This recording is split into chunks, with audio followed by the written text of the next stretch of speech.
Assalamualaikum warahmatullahi wabarakatuh. Nama saya Fiza Marsha Alvenza. Kali ini saya akan mempresentasikan permainan labirin saya. Tujuan dari proyek ini adalah melatih dalam merancang tata letak level, karakter, rintangan, dan tujuan permainan agar menarik dan menantang kepada player. Kedua, mengajarkan cara berpikir untuk mencari solusi dari tantangan yang dihadapi player, seperti menemukan jalan keluar atau menghindari musuh. Ketiga, memberi ruang untuk membuat variasi labirin, karakter unik, atau mekanik tambahan seperti musuh dan jalan buntu. Inilah proyek yang saya telah bangun dari beberapa hari lalunya.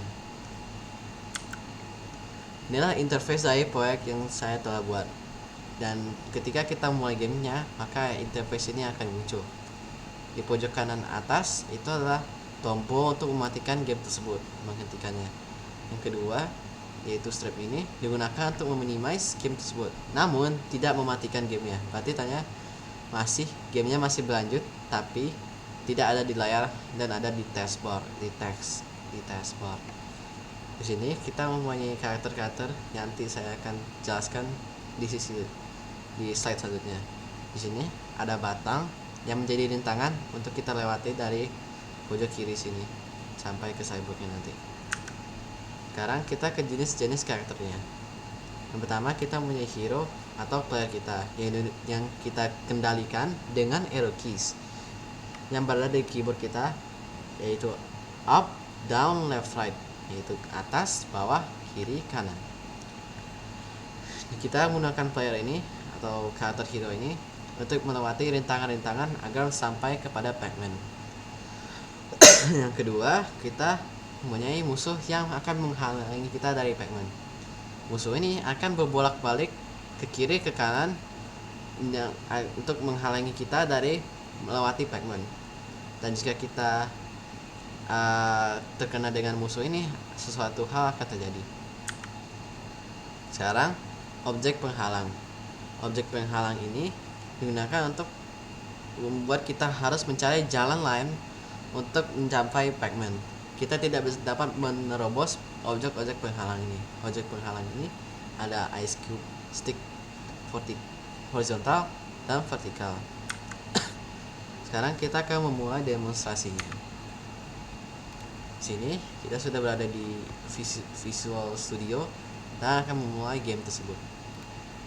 Game sudah mulai dan kita sekarang dapat mengendalikan karakter kita, yaitu hero, dengan arrow keys seperti left, right, up, down, yang berarti kiri, kanan, atas, bawah. Sekarang ini adalah objek yang tidak dapat kita lewati. Mau keras apapun kita tidak dapat mendorong objek seperti ini, seperti mereka dilem ke game tersebut. Jadi kita tidak bisa menggerakkannya. Kita harus melewati objek-objek ini dengan lewat dari pintu terbuka seperti ini. Sekarang kita akan langsung skip sampai ke sini. Nah, pertama saya akan menunjukkan apa yang terjadi jika kita memegang salah satu cyborg ini. Dan dengan begitu, karena kita memegang cyborg ini, yaitu musuh kita, maka kita mendapatkan game over yang membuat kita harus kembali mengulang game yang tadi kita mainkan. Kalau saya ulang kembali, kita akan kembali ke atas sini. Nah, sekarang kayak ini kita akan melewati cyborg ini. Kita harus menunggu momen yang tepat untuk melewati cyborg ini. Kalau tidak, kita akan tertangkap oleh cyborg musuh kita ini. Nah, sekarang aduh, salah lagi. Dan kalau kita kembali lagi, ayo attempt ketiga kita akan dan langsung.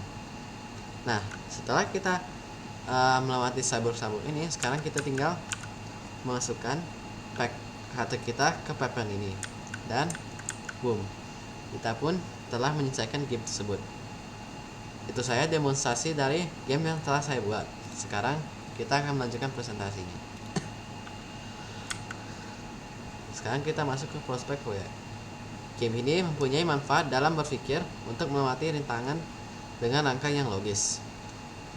Game ini dapat diterus kembangkan seperti menambah level dengan tingkat lebih susah, fitur score dan timer. Fitur score digunakan untuk kita harus mendapatkan skor sebanyak mungkin agar kita bisa menyelesaikan level tersebut. Kalau kita tidak menyelesaikan kalau kita menyelesaikan level tersebut tanpa memenuhi skornya, maka kita tidak dapat mendapatkan game over.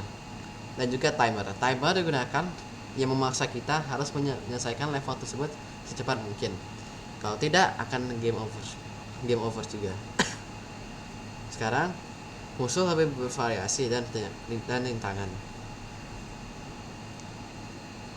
Sekarang musuh-musuh semacam seperti musuh yang bisa bergerak dalam pola lingkaran, membuat kita harus men-timing kapan kita masuk melewati lingkaran tersebut dari musuh yang berlingkaran seperti ini. Rintangannya seperti menambah rintangan di mana kita harus menghancurkan blok tersebut dengan hantaman player kita. Terakhir, sound effect untuk membuat gamenya lebih bersuasana, yang berarti dengan begitu kita akan mendengar suara-suara yang ada di game yang membuat kita tidak terlalu membuat game lebih menarik dan bersuasana tanpa merasa terpendam suara-suara yang ada di game tersebut. That's all for me. Wassalamualaikum warahmatullahi wabarakatuh.